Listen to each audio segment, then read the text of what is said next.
Hello sa inyong lahat!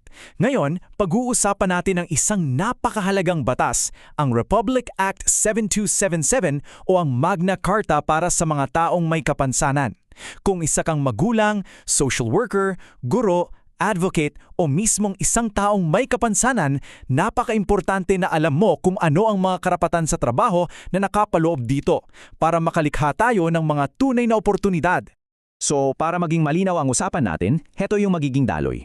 Uumpisahan natin sa mga basic rights, tapos dahan-dahan nating titingnan yung mga specific na paraan kung paano ginagawang posible ng batas na to ang mga oportunidad sa trabaho. Okay, simulan na natin. Tara't silipin natin yung pinakaugat, yung mismong pundasyon kung bakit isinulat ang batas na to. Ayan, ito yung pinaka-puso at kaluluwa ng batas. Sobrang simple pero napakalakas ng mensahe, di ba? Sinasabi dito na ang pagkakaroon ng trabaho ay hindi isang pribileyo, kundi isang karapatan para sa bawat kwalifikadong Pilipino. Para mas malinaw, ang ibig sabihin niyan, once na qualified ang isang tao para sa isang posisyon, dapat pare-pareho lang ang lahat. Sahod, benepisyo, trato. Walang special treatment pero walang diskriminasyon. Pantay lang dapat. Yan ang hinihingi ng batas. Okay, so mula sa prinsipyo ng pagkakapantay-pantay, paano naman to nagiging totoong trabaho? Dito na papasok yung mga garantisadong oportunidad, lalo na sa gobyerno.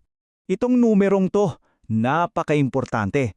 Sinasabi ng batas na 5% o 5% ng mga specific na posisyon sa gobyerno ay talagang dapat, nangakalaan para sa mga persons with disabilities. Hindi ito suggestion ha, mandato to ng batas. At saan naman yung mga posisyon na yan? Well, ayon sa batas, partikular na sa mga ahensya tulad ng DSWD, DOH at DepEd at iba pang ahensyang nakafocus sa social development. Kaya para sa mga naghahanap ng trabaho at mga advocate, alam nyo na kung saang mga pinto kayo unang kakatok. Ang maganda sa batas na to, kinikilala niya na hindi lahat ng tao ay pare-pareho ng sitwasyon o pangangailangan. Kaya naman, nagbigay ito ng iba't ibang landas o paraan para makapasok sa workforce. May dalawang pangunahing klase. Yung una, ang open employment. Ito yung usual setup kung saan nakikipagsabayan ng PWD sa lahat ng aplikante. Yung pangalawa naman, ang sheltered employment. Ito'y para sa mga individual na maaaring mangangailangan ng mas maraming suporta sa kanilang trabaho. Meron pang pangatlo at ito ay ang apprenticeship. Perfecto lalo na para sa mga estudyante o sa mga bago pa lang sa workforce. Para siyang tulay mula sa pag-aaral at training diretso sa aktual na trabaho. At alam nyo, hindi lang basta paggawa ng oportunidad ang layunin ng batas. Sinasabi rin nito na responsibilidad ng Estado na tulungan yung mga PWDs na maging handa para sa mga oportunidad na yan. Ang tawag dyan ay vocational rehabilitation. Sa madaling salita, ito yung pangako ng gobyerno na tutulungan kang hasain yung mga skills at kakayahan mo para maging competitive ka at handang-handa sa anumang trabaho. So kanino ka dapat lumapit? Simple lang yan. Kung ang kailangan mo ay training para sa pangkabuhayan o counseling, sa DSWD ka pupunta. Kung skills training naman para sa specific na trabaho o certification, sa DULE ka. Malinaw, di ba? Siyempre, kailangan din natin ng tulong mula sa private sector. Kaya, paano natin sila hihikayatin? Well, ang batas, may magandang sagot diyan, mga financial incentives. Ito ang isang malakas na tool para sa mga advocates. Ang mga pribadong kumpanya na mag-hire ng qualified PWDs ay makakakuha ng additional 25% tax deduction mula sa sahod at sweldong binabayad nila. Malaking bagay yan para sa kahit anong negosyo.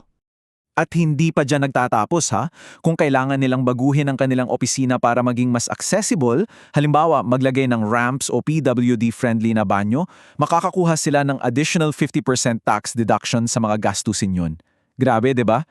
Siyempre, para maging patas, may mga requirements. Kailangan may certification mula sa DOLE at DOH para masigurado na yung mga benepisyo ay napupunta talaga sa mga lehitimong employment at sa mga kumpanyang karapat-dapat. So, after nating malaman lahat ng yan, ano na ang susunod? Paano natin gagawing aksyon ang mga impormasyong to? Buuin natin ito bilang isang malinaw at praktikal na estrategya. Ito ang iyong 5 hakbang na action plan. Una, alamin mo ang iyong karapatan.